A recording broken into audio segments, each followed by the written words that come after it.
Good morning, everyone, and welcome to OLC4O, Term 1B.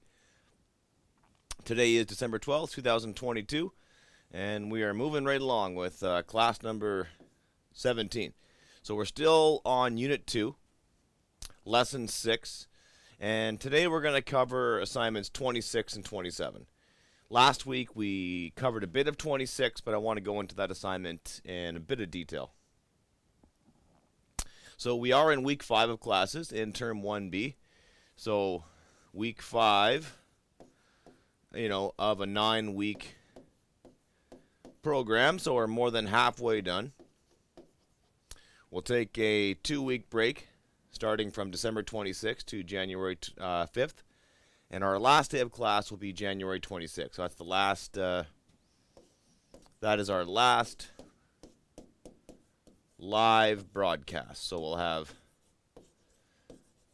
9 weeks of classes, so 28 classes in total, and we are getting there. So we covered Unit 1, and that took us weeks 1, 2, and 3, and I'm hoping we can finish off Unit 2 this week. So we might get into Unit 3 by the end of week 5, but for sure by the end of this week, week number 5, we'll have Unit 2 taken care of. And then we'll cover Units 3 and 4. And then we'll start talking about the final exam. So, just like most courses, there shouldn't be any surprises on the final exam. Your final exam will feature, you'll have to do a lot of reading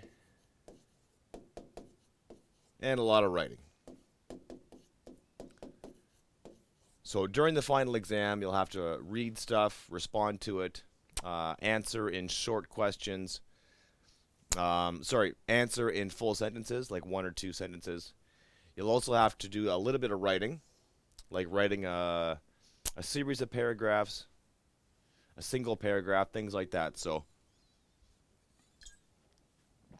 every assignment you do in this course leads up to that final exam, but we'll still review it in detail in those final 2 weeks.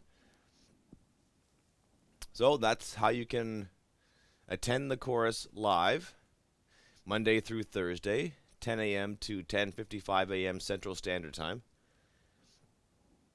Contact your teacher, your DEC, the WASA office if you have any questions on how to access these live streams. Okay, so as always, search me up on YouTube, share with your friends. All the videos are there, and everything is organized into some playlist, so you can find what you need.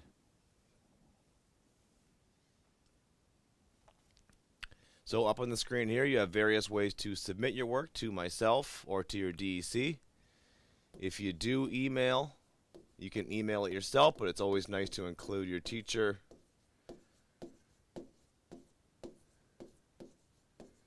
Laverty@nnecschools.org.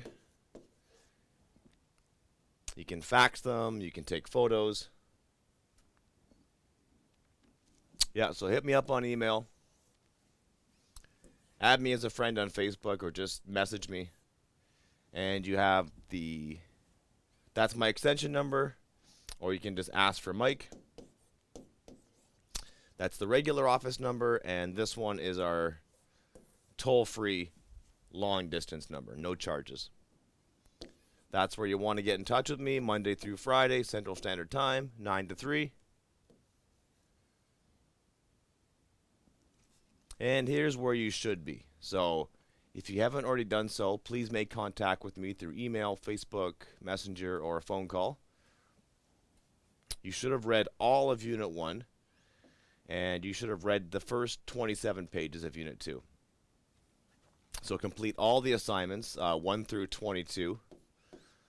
1 through 18 are your Unit 1 assignments, and 19 and beyond is Unit 2. So you should have those assignments completed and make a plan for completing assignments 23 and 24. So today's lesson, we will talk about the words of the day. We'll have a headline, and then we'll finish up our discussion of 26 and move on to assignment 27. Here's our 2 learning goals. We will review the writing process to guide the drafting of assignment 26. This is our opinion article. And we're going to learn about emojis, emoticons, and symbols. I have to excuse my my voice today. It's almost back to normal, but I'm chewing on the halls, trying to drink lots of water, so please pardon the breaks.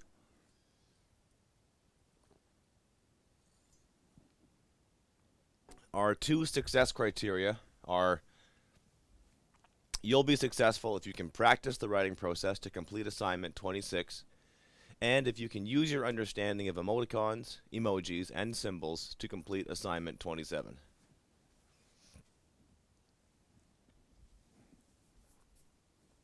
So on the screen, last class we were talking about infographics. So this is a great example of an infographic. So these are the 100 most used emojis, and they're organized by size. So the this one right here, the smiling face with the tears, that's number 1. Number 2 is the heart emoji. And then, so the bigger the emoji is, the more often it's used. The smaller it is, the less frequently that it is used. And up here, I kind of blew up what they said. So they said, linguists argue whether emojis are a true language of their own, or if they should just be thought of like punctuation. So it's an interesting kind of discussion. So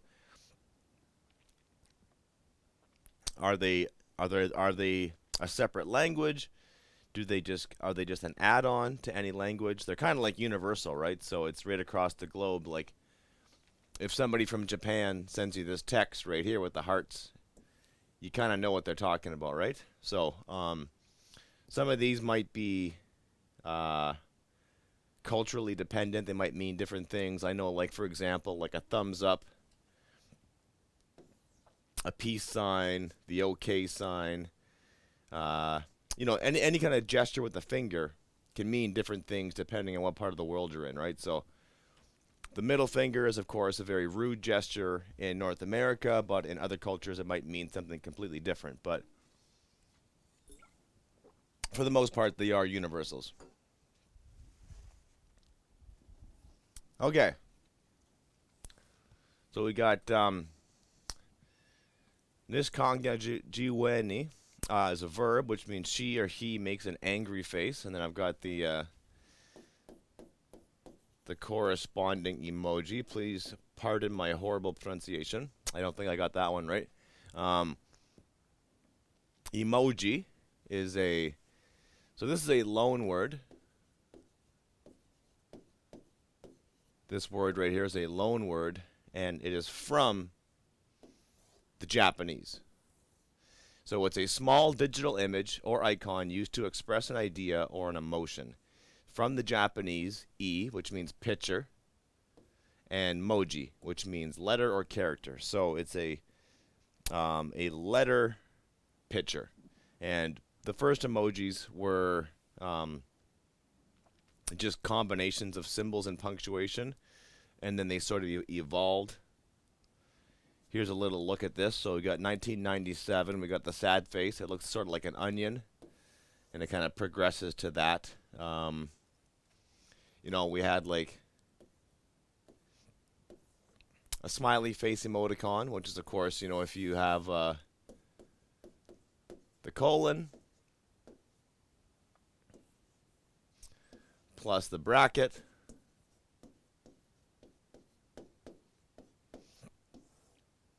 gives you the smiley face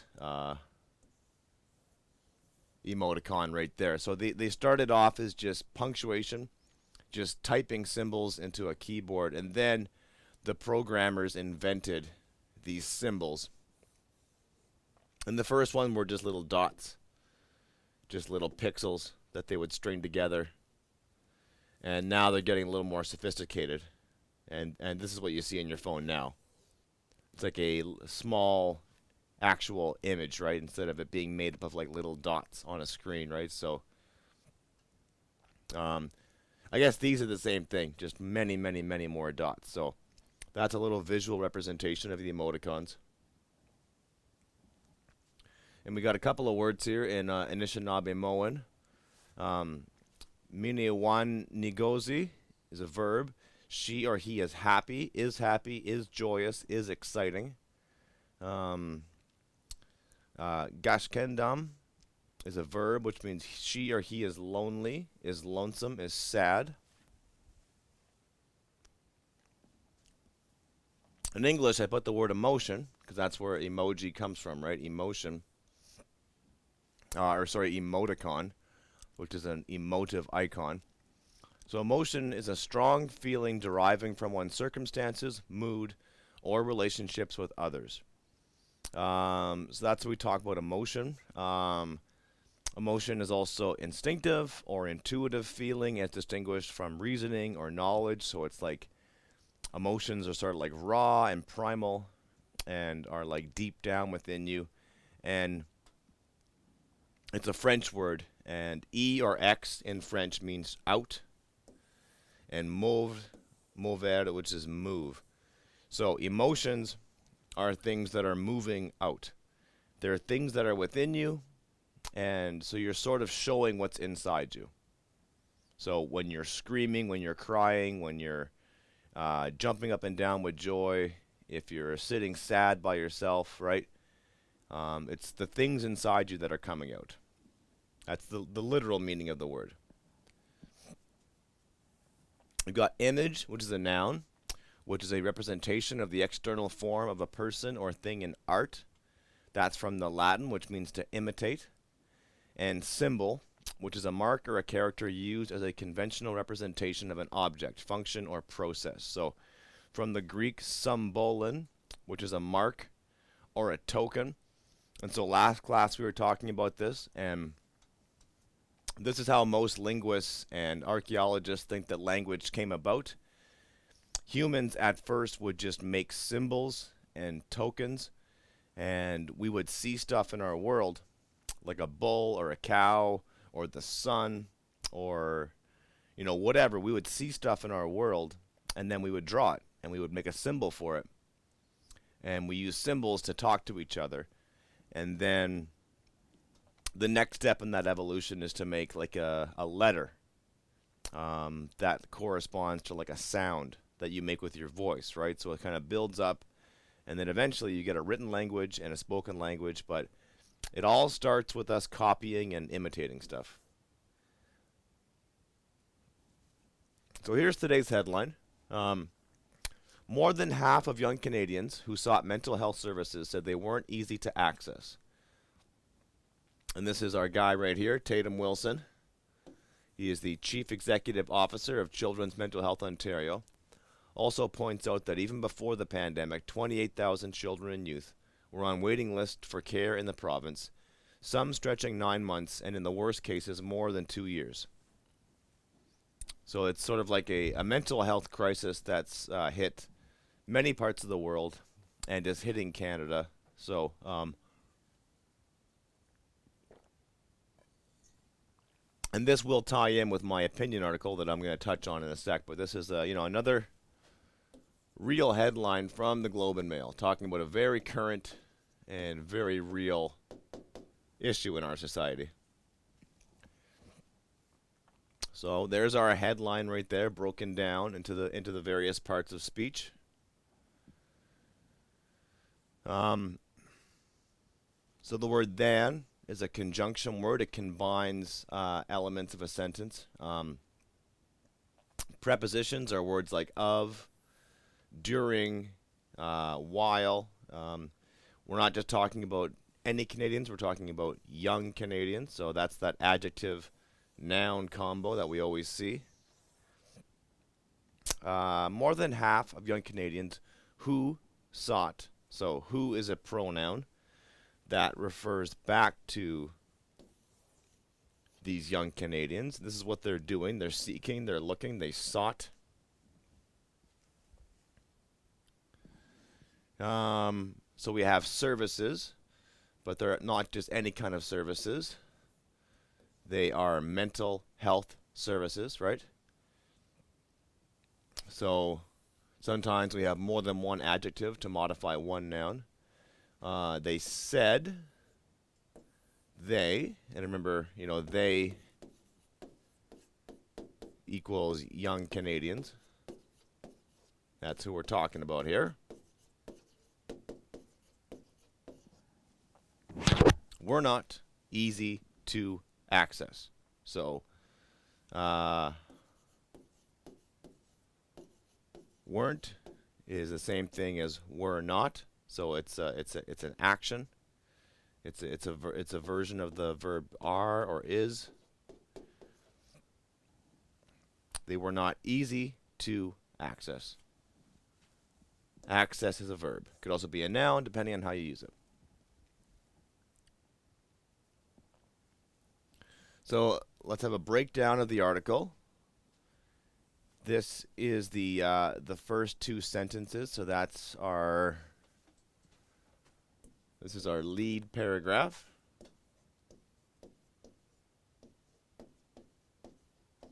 And this is our second paragraph.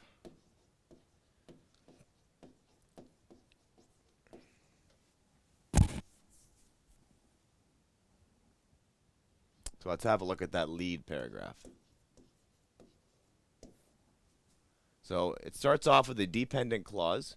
While 61% of Canadian children and youth were able to access at least one early intervention in mental health care when they went looking for it, more than half said finding it wasn't easy. Okay, so that's, this is the most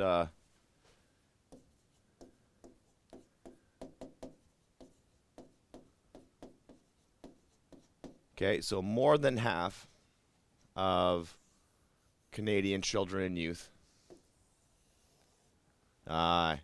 said finding mental health care was difficult, right? Just finding it was not easy. So what we've done here is we're using commas to build a sentence, right? Usually when you have the word while, or during, or however, that's going to be a dependent clause that is dependent on something else, right? So a dependent clause is always, it's dependent because it depends on this clause for it to make sense, right? So, you know what? If we took the word while out, this would actually become an independent clause. It would stand alone as a sentence, but because we have the word while in there, and so when you use the word while, it's like, while this is true, this is also true. So the word while sets up an expectation in your reader, right? So while this might be true, so while 61% of these young people could access mental health care, more importantly, more than half of them said finding it was not easy. So, and then the dependent clause is joined to the independent clause with our good friend, the comma, okay?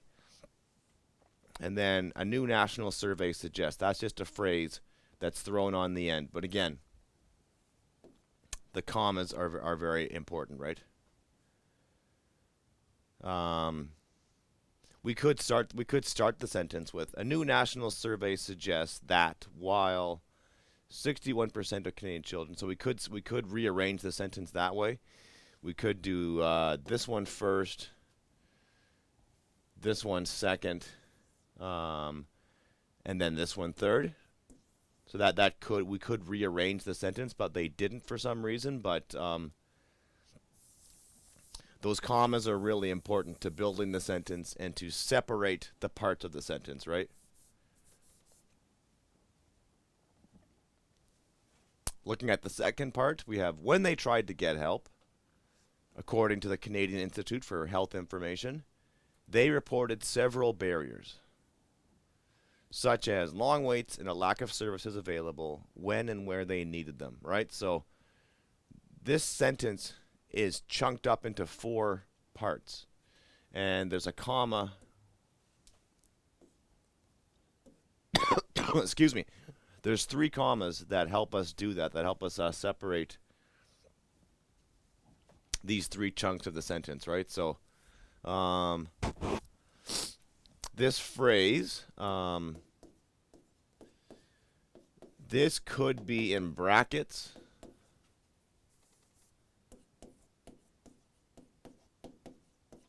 or dashes. You could use either one to block off this text. So you could go like this if you wanted. They chose to use a comma, but you have options when you're writing. When they tried to get help, they reported several barriers, right? So usually the pronoun comes first, but in this case, they, of course, is referring back to our young Canadians. So we know who they are. So when young Canadians tried to get help, they reported several barriers, right? So you could just say that when they tried to get help, young Canadians reported several barriers. But this phrase gives us more information. It tells us what the source of that information is, and the dependent clause gives us more information about the barriers, right? So that's just a further explanation.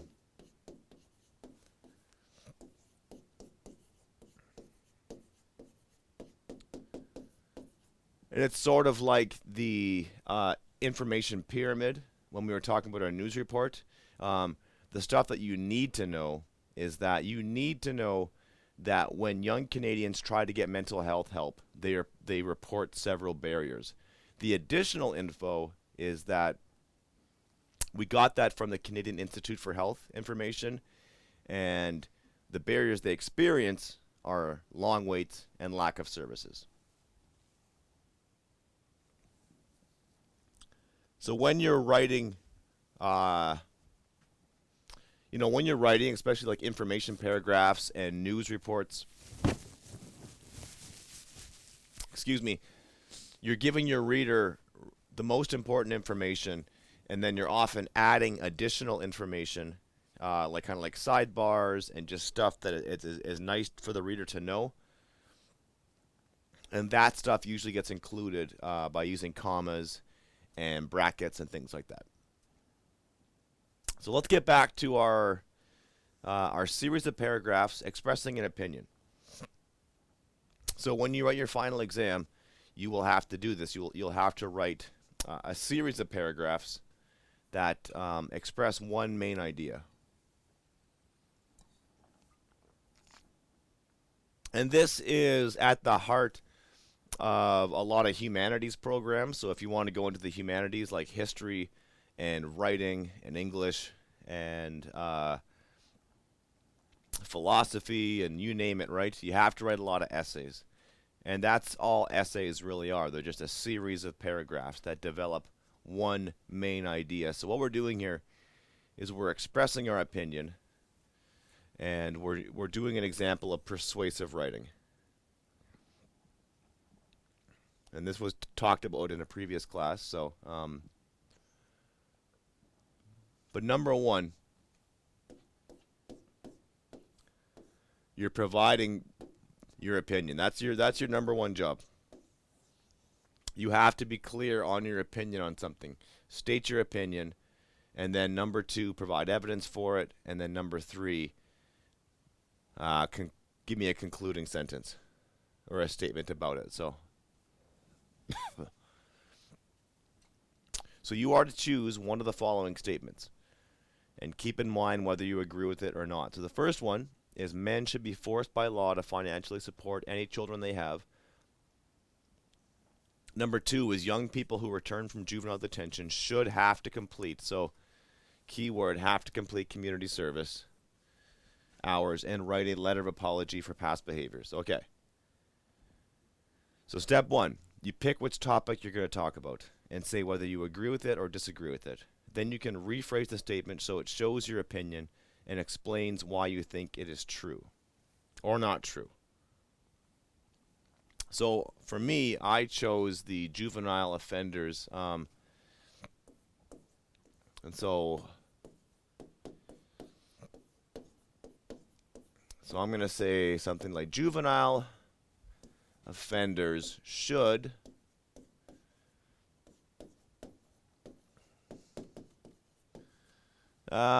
be given the option of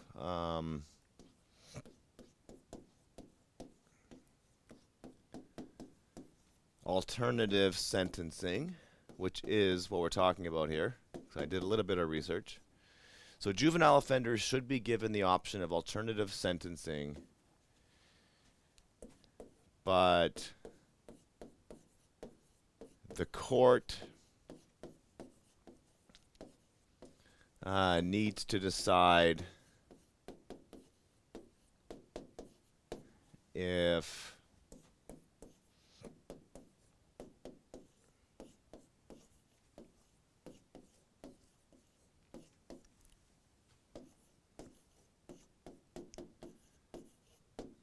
so juvenile offenders should be given the option of alternative sentencing. Maybe I could revise that a little bit. Maybe some. Maybe I'll change that. So some juvenile offenders should be given the option of alternative sentencing, but the court needs to decide if this is the best option. I don't know, in each case or something like that.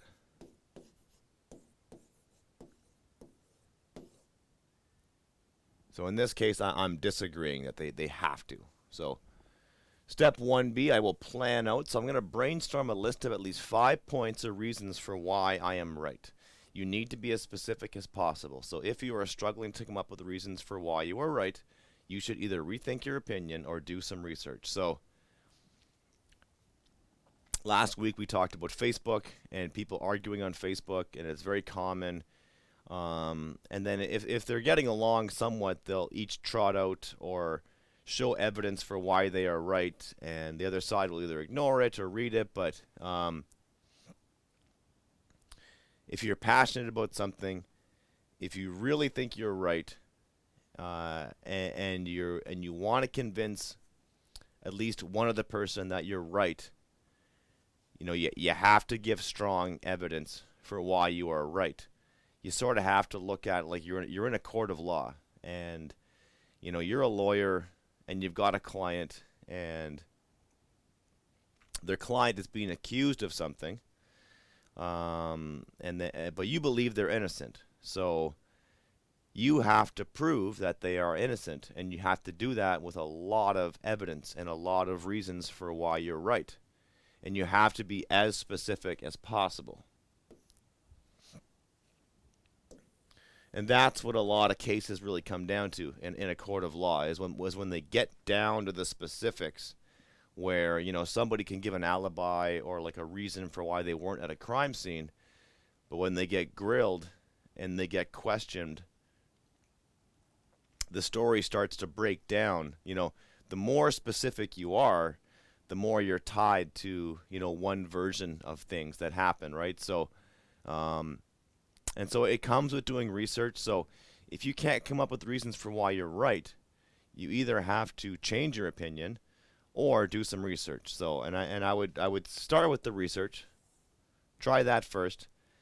If you do a bunch of research and you still think it needs to be changed, or you can't come up with any reasons, then maybe you don't have the strongest argument.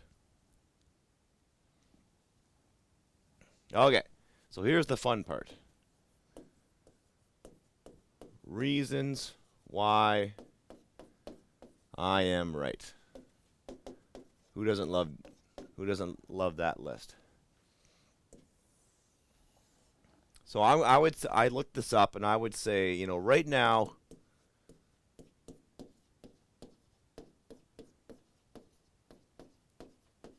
the courts decide.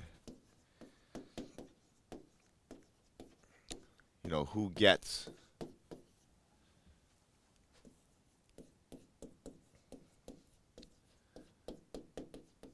gets this alternative sentencing.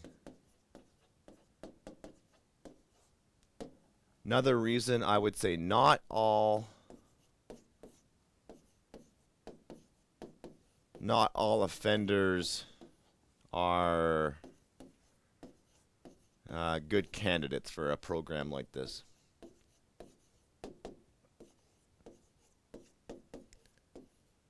I think it depends on where this person is in their life, how old they are, how much criminal history they have, how mentally stable they are, right? If you've got a young person who's really mentally unstable, maybe putting them into a situation where they have to be a volunteer puts too much pressure on them, or maybe they're a gang member and they're involved in their community in a really negative way. So you have to, like, you know, not all candidates are going to be good. Not all offenders are going to be good candidates for community service. So I don't think you should force them to do it, but I think the court should be deciding who gets it. That being said,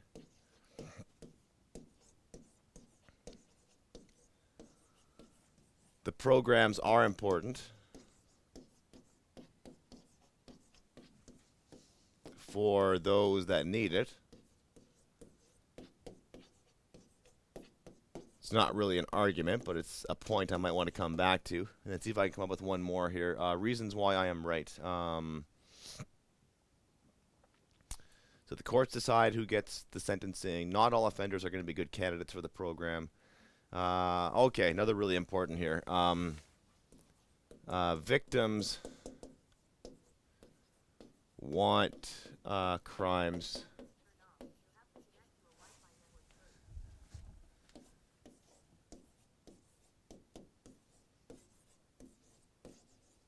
So maybe thinking about things from the victim's point of view, right? They want the crimes punished. So some crimes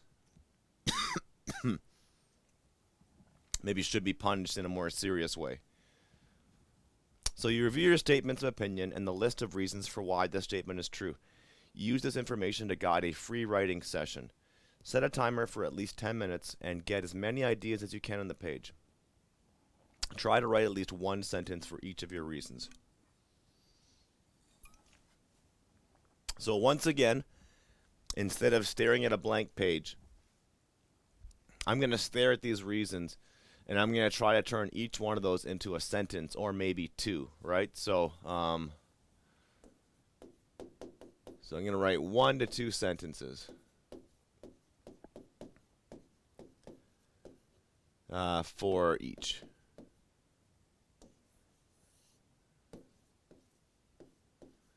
So for each one of these, I'm going to try to write at least 1 or 2 sentences, right?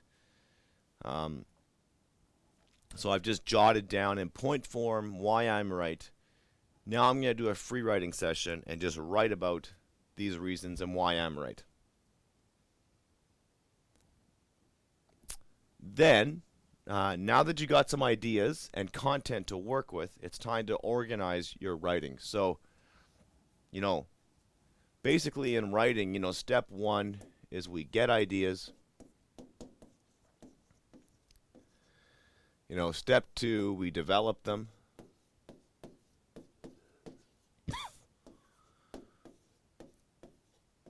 Step 3, we organize them, right? So that's generally what we're doing here, right? So step 1 of the process is we plan.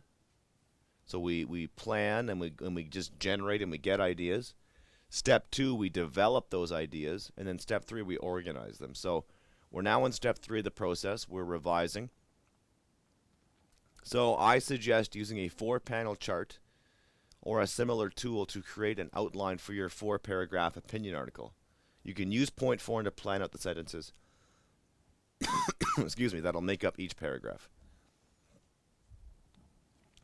So here's my 4-panel outline that you could follow, right? So let's see, we got 5. It's 12. So this is 17 sentences in total, right? So sentence number 1, I give a statement of an opinion. And then I'm going to have 3 points here, okay? So sentence 1, 2, 3, 4, 5, excuse me.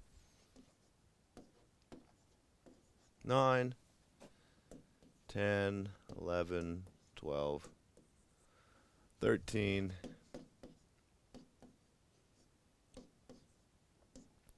So with this current outline, I have to write 17 sentences. I might write more than that, but at least I need to write at least 17 sentences.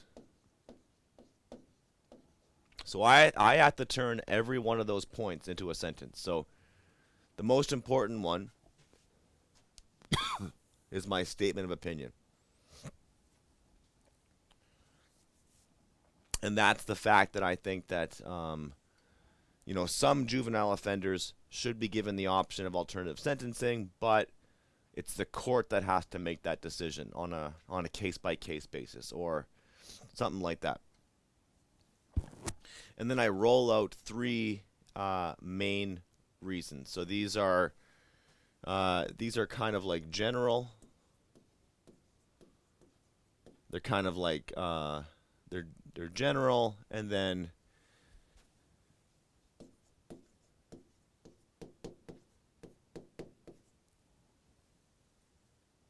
so if I say that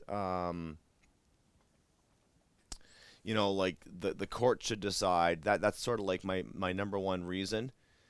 In paragraph 2, I can go into detail and talk about that, right? So you see how like reason 1 over here, excuse me, I'm going to expand upon it and then give a couple of examples, right? So the start of paragraph 2 is going to be a restatement of my main reason, and then I'm going to have some specific examples or facts, examples / facts to back that up. And then I will transition to my 3rd paragraph. So your last sentence should be a transition article. So it sort of wraps up this idea and it moves on to the next one. So you have to find a way to flow into the next paragraph. I will transition into my 3rd paragraph, where I then give reason number 2, give a couple of specific examples or details, transition into paragraph 4, expand upon my final reason, give some examples, and then give my concluding statement. And that's the basic format for this article, okay? So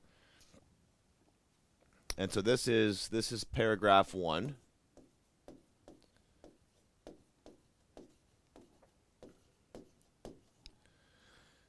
And so I give my statement of opinion, and then I have to list reasons 1, 2, and 3. So I'll probably pick my top 3 reasons for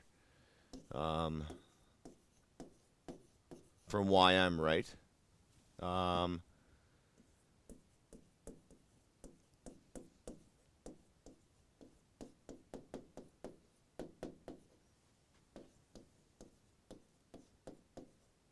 So that'd be like my my number 1 reason is that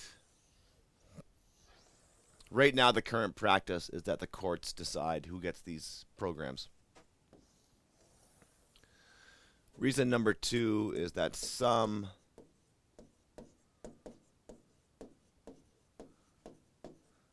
offenders are not good candidates.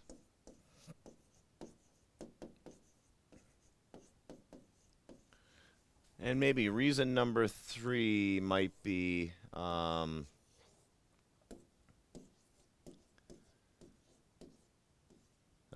programs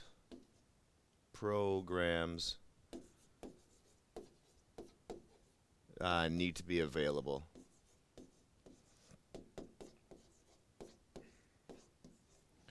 So that would be good, right? So I would give my general statement on why I think I'm right. I would talk about my 3 reasons, and then my transition would be, something like, I could say to explore.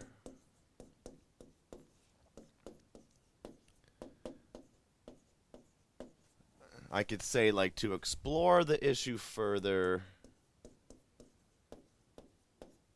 We can look at the current system.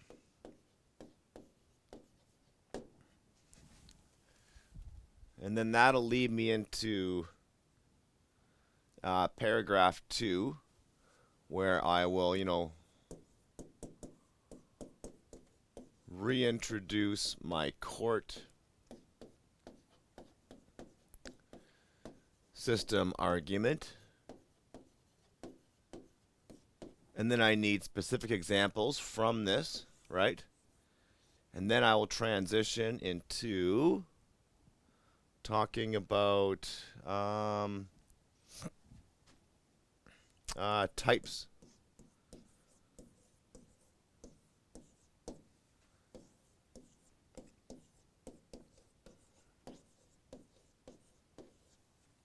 The types of offenders you might have. You've got violent offenders, you've got first-time offenders, mental health issues.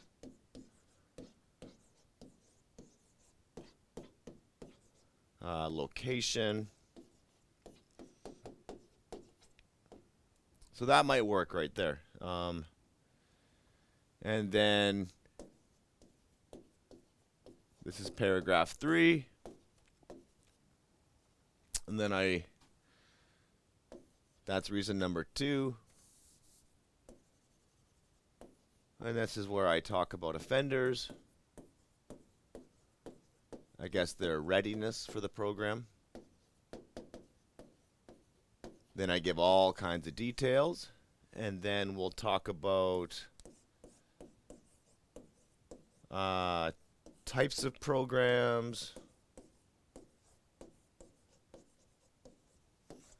And maybe the availability of those programs.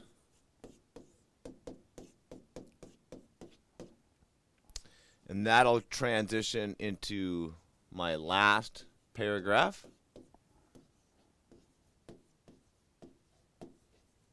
And my last paragraph will talk about program. That's my main thing I'm talking about here is my program availability. I'll give a few examples of that, and then my concluding statement, should summarize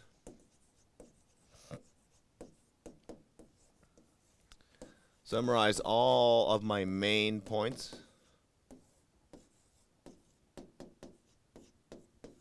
And then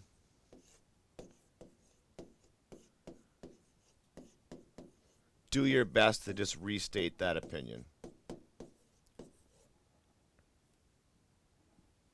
And that's a good outline for how you want to get this thing done, right? And if you can create an outline like that, you will have a really good chance of finishing this article, writing a very effective article. So once you have the outline in place, you need to fill in the blanks. Once you've done that, check the overall organization of your opinion article. Change the order of your sentences or your paragraphs. So I'm actually thinking for my paragraph, I might want to change my order. And I might want to first talk about the court/justice system, and then talk about programs, and then talk about the offenders.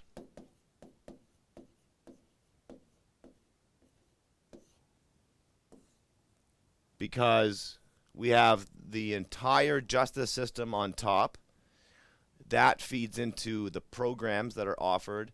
And then, of course, at the bottom level, we have the offenders themselves.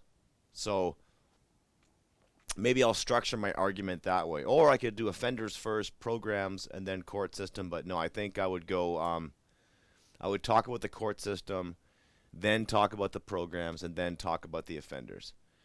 Then you do a careful edit for spelling, punctuation, grammar. Have somebody else read your work, okay? Remember, you can be one of those people. So record yourself, speak your work out loud. You will catch lots of mistakes. Okay, assignment 27. This one's a lot more straightforward.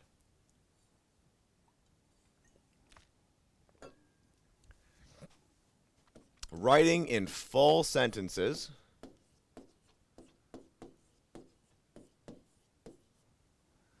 What does each emoticon mean? Give an example of when you would use it. So tell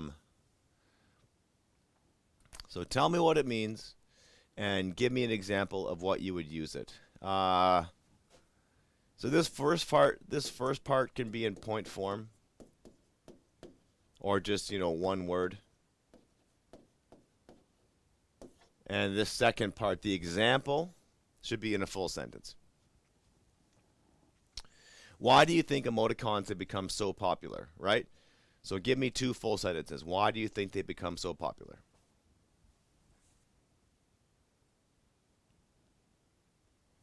And again, be specific. How do we use them? Where do we use them? List 3 other emoticons that you have used or have seen and what they mean and when you use them. So emoticons or emojis.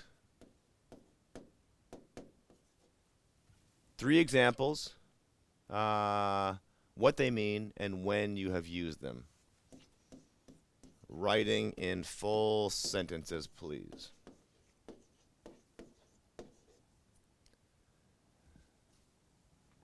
Another form of visual text, pictures that we look at for information, is the symbol. Like emoticons, symbols stand for something specific. They are generally recognized across cultures and languages. Answer the following questions. Brainstorm a list of reasons for using symbols instead of words, okay? So that can be in point form because we're brainstorming a list of reasons. That one, I'm fine with that one being point form, okay?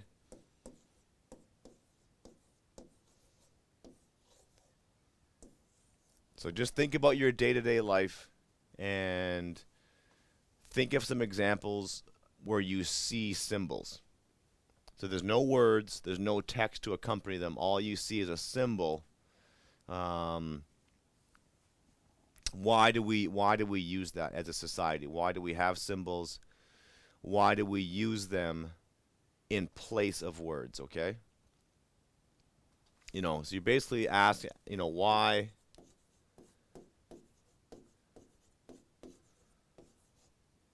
why would a symbol replace a word or words, right? Why? That's the question. Part 5. Do you consider punctuation, periods, commas, exclamation marks, etc. to be symbols? Why or why not? Hint.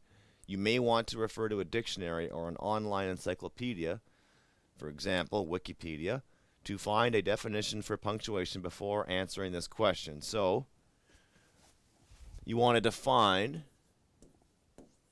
or learn the definition of the words symbol. What's the definition of the word punctuation?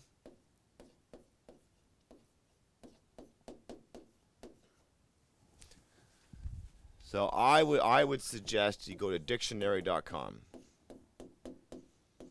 It's a fine dictionary. It's free.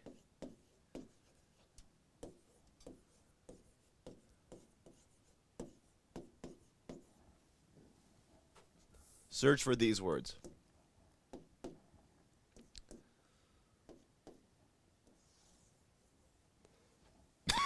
So look up symbol, look up punctuation. I think what happens a lot of times, especially as we become really familiar with language, is that we think we know the definition of a word, but then we look it up in a dictionary, and then we get a much more kind of nuanced meaning of the word that we we might think we know what it means, but there's probably like a bit of meaning that we could certainly learn. Part 6. What do you think the following symbols stand for? Be as specific as possible. Okay, so like for example, like these two are, I know they're road signs for sure, but what kind? Right? These ones right here are cautioning me against stuff, right? They're warning symbols, but again, what kind? So I know they're warning symbols, but what kind? And I know that that's a flag, but what flag, right? So, and I see a skidoo with a green circle. Sure, I can see that. That's plain as day, but what does that actually mean? What's the specific message that's being expressed with that symbol, okay? And that'll bring you to the end of that assignment. And I just want to briefly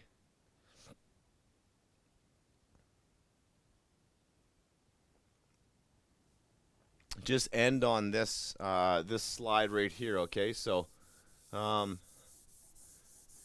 this kind of outlining is really important to do, especially when you're getting into a bigger paper and you're not just writing one paragraph, you are writing several paragraphs and they all have to tie in with each other. This kind of an outline right here is really important, and I strongly suggest that you try to use something like this to guide your writing. And it's nice when you have that outline in place, and then all you have to do is just fill in the blanks, right? So you create the outline, and then you fill in the blanks.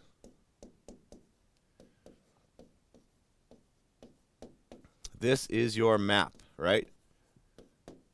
This is going to guide your writing process, and this way you're not just stuck looking at a blank page. You know exactly where you want to go. Thanks for tuning in, and we will see you tomorrow.